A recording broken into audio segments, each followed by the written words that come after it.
എന്റെ പൈസ അടിച്ചു മാറ്റി എവിടെ എന്റെ പൈസ? ഞാനിപ്പോ വരാം.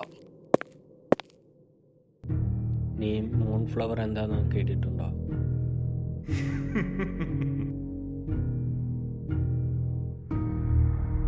നീയായിട്ടൊരു പരിപാടിക്ക് ഞാനില്ല. ഞാൻ നിനക്ക് കൂടി ഉപകാരമുള്ള ഒരു കാര്യത്തിനാണ് വന്നിരിക്കുന്നത്. ഞാൻ നഷ്ടപ്പെടുത്തിയ നിന്റെ എല്ലാ പൈസയും തിരിച്ചെടുക്കാൻ ഒരു വഴിയുണ്ട്. അങ്ങനൊരു പൂവുണ്ടോ? നീ ഇങ്ങനൊരു മണ്ടത്തരം വിശ്വസിക്കുന്നുണ്ടോ? വേറെ വല്ല വഴി നോക്ക്, പണം ഉണ്ടാക്കാം. നീ ഇതെന്ത് തേങ്ങയെ പറഞ്ഞേ? ഇത് നടന്നാൽ നമുക്ക് എത്ര കോടി കിട്ടുമെന്ന് അറിയോ? ആദ്യം നീ നശിപ്പിച്ച എന്റെ കോടികൾ തിരിച്ചതായോ? ഇത് വെച്ചോ. ഇതിൽ ഫുള്ള് എമൗണ്ട് ഉണ്ടോ? എന്നാ നാളെ മീറ്റിംഗ് തുടങ്ങാം. എന്റെ ആൾക്കാർ ഇത് കറക്റ്റായി ചെയ്തിരിക്കും.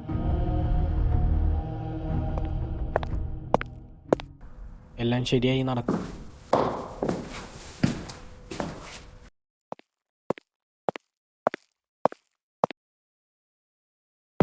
ഈ ഫോറസ്റ്റ് അപകടം പിടിച്ചതാണ്. എല്ലാ മൂലകളും അപകടങ്ങൾ പതിയിരിക്കുന്നു. നമ്മൾ നോക്കിപ്പോയില്ലെങ്കിൽ ജീവൻ ഒറ്റയടിക്ക് പോകും. പൂ ജീവൻ കൊടുക്കാനും ഒരു പൂ ജീവൻ എടുക്കാനും രണ്ടു തരം പവറുള്ള പൂവാണ്. ഇതാണ് നമ്മളെ മാറ്റിമറിക്കാൻ പോകുന്നത്. ശരിയാണ്. ഈ പൂവിൽ നിന്നാണ് നമ്മൾ എക്സ്ട്രാക്ട് ചെയ്ത് എടുക്കാൻ പോകുന്നത് ആ മരുന്ന്.